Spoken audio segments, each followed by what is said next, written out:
Հարագազ սրճարանի զուգարանում 24 տարի առաջ սպանված Պողոս Պողոսյանի գործով դատարանում ցուցմունք տվեց առանցքային վկաս Թիվեր Նյուտոնը։ Հենց նրա գրության հիման վրա դեպքից 20 տարի անց վերաբացվել է սպանության գործը։ Քանի որ վկան առողջական խնդիրներ ուներ, դատարանը նրան թույլատրեց նստած ցուցմունք տալ թարգմանչի օգնությամբ։ Վկան պատմեց, որ դեպքի օրը երեկոյան մի խումբ արվեստագետների եւ կնոջ հետ եղել է Պապլավոկ սրճարանում։ Երեկոյան տեսել է երկրորդ նախագահ Ռոբերտ Քոչարյանին եւ Շառլ Ազնավուրին, նաեւ երկու հոգու, որոնցից մեկին վկան ճարտարապետ էր անվանում, մոտեցել են նրանց սեղանին։ Խոսքը Ստեփան Նալբանդյանի եւ նրա ընկերոջ Պողոս Պողոսյանի մասին է։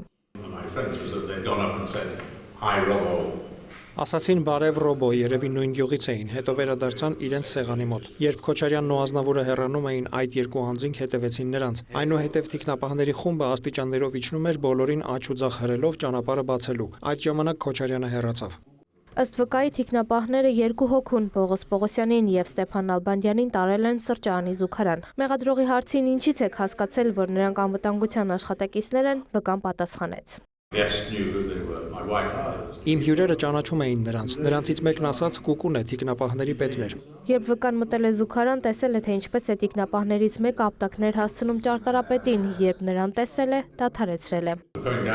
Դրանից հետո ես տեսա մյուս տղամարդու ոտքերը։ Իմ մտնելու ժամանակ նա արդեն մահացած էր։ Նրա դեմքն ուռած էր, ճակատին մեծ վնասվածք։ Նրանցից մեկի ձեռքին վկան ատրճանակ է տեսել, թե ով է նա, չգիտի։ Զուգարանում Նյուտոնը անվտանգության 5 աշխատակից է տեսել։ Մեղադրողը հարցերն ընդմիջեց, հայտարարեց հակասություն կա վկայի դատարանում տված այս եւ 2019-ին տված ցուցմունքների միջև։ Խնդրեց հրապարակել այն, հետո շարունակել հարցերը։ Այս միջնորդությանը դեմ էր գործով ինչպես 24 տարի առաջ, այնպես էլ այժմ միակ մեղադրյալ Քոչարյանի թիկնազորի նախկին անդամ Կուկումակ անվամբ հայտնի Աղամալ Հարությունյանի պաշտպան Ռոբերտ Բեջանյանը։ Ասաց նախկինում վկայի տված ցուցմունքը չի դրվել գործը բեկանելու հիմքում։ Պաշտպանին հակադարձեց տուժողի ներկայացուցիչը հակառակը պնդելով։ Դատարանը բավարարեց մեղադրողի միջնորդությունը, ինչից հետո պաշտպանը ժամանակ խնդրեց դատավորին ինքնաբացարկ հայտնելու համար։ Դատարանը այն մերժեց նիստը ձգձգելու միտում տեսնելով։ Մեղադրողը հրապարակեց վկայի 2019-ի ցուցմունքը։ Նյուտոնի հարցաքննությունը կշարունակվի հոկտեմբերի 10-ին։ Տաթև Խաչատրյան, Ժիրայր Հաբետյան, լուրեր։